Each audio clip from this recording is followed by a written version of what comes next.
السلام علیکم میرے پیارے دوستوں آج ہم آپ کو بتانے والے ہیں کہ دنیا میں سب سے پہلا روزہ کس نے رکھا۔ تو دوستوں آئیے ہم اپنے مین ٹاپک کی اور چلتے ہیں۔ ویڈیو کو آخر تک ضرور دیکھیں۔ دوستوں کیا آپ جانتے ہیں روزے کا حکم صرف ہمیں ہی نہیں دیا گیا بلکہ تمام مشہور نبیوں کی امت پر بھی روزے کا حکم دیا گیا۔ حضرت آدم علیہ السلام سے لے کر ہمارے پیارے نبی صلی اللہ تعالیٰ علیہ وسلم تک ہر نبی اور ان کی امت روزہ رکھا کرتے تھے۔ لیکن کیا آپ جانتے ہیں کہ ان کے روزے اور ہمارے روزے میں کیا فرق ہے؟ آج کی اس ویڈیو میں ہم آپ کو روزہ کب شروع ہوا اور روزے کی خاص بات آپ کو ہم اس ویڈیو میں بتائیں گے۔ اور سب سے پہلے روزہ کس نے رکھا جو شاید آپ نے کبھی نہیں سنا ہوگا۔ اس ویڈیو کو ایک لائک کرتے ہوئے اور چینل کو سبسکرائب کرتے ہوئے ہم اس ویڈیو کی شروعات کرتے ہیں۔ اللہ پاک نے قرآن مجید میں سورہ بقرہ کی آیت نمبر 183 میں ارشاد فرمایا ہے کہ اے ایمان والو، ہم نے تم پر روزہ کو فرض کیا ہے تاکہ تم اس مہینے کا احترام کرو اور پابندی کے ساتھ روزہ رکھو۔ دوستو اس آیت سے یہ پتہ چلتا ہے کہ ہم سے پہلے جتنی بھی امت آئی ہیں ان پر روزہ فرض تھا۔ رمضان میں جب مسلمان روزہ رکھتا ہے تو اللہ تعالیٰ کا حکم اور اللہ کی محبت میں وہ صبر کرتا ہے اور کھانا پینا سامنے ہونے کے باوجود بھی وہ کھانا نہیں کھاتا اور پانی نہیں پیتا۔ تب اللہ تعالیٰ اس روزے دار کو اس صبر کا بدلہ عطا فرماتے ہیں۔ اس مہینے کی برکت سے اللہ پاک مسلمانوں کے رزق میں برکت عطا فرماتے ہیں اور غریب سے غریب انسان کو اللہ کی نعمتیں ملتی ہیں۔ اس لیے اس مہینے کو رمضان کہا جاتا ہے اور اس مہینے میں ہر مسلمان خاص طور سے ہر گناہ سے پرہیزگار کرتا ہے۔ اور جب تک اللہ کا حکم نہیں آتا یعنی افطار کا وقت نہیں ہوتا اور اس کی کان میں اللہ کی صدا نہیں پہنچتی اس وقت تک کچھ نہ کھاتا ہے اور نہ ہی وہ پیتا ہے۔ اگر ہم ہسٹوریکل اور مذہبی حوالے سے دیکھتے ہیں تو ہمیں پتہ چلتا ہے کہ حضرت آدم علیہ السلام کے زمین پر آنے کے بعد سے ہی روزے رکھنے کی شروعات ہو چکی تھی۔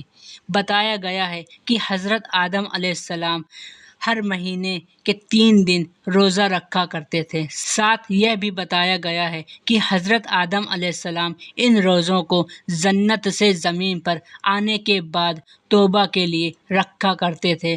اس طرح سے حضرت آدم علیہ السلام ایک سال میں 36 روزہ رکھتے تھے۔ دوستو حضرت آدم علیہ السلام کے زمانے میں ہر مہینے کی چاند کی 13ویں، 14ویں اور 15ویں تاریخ کو روزے رکھتے تھے۔ یہ وہ تاریخ ہے جب چاند پورا مکمل اور روشن ہوتا ہے جسے آج ہم چودھری کا چاند بھی کہتے ہیں۔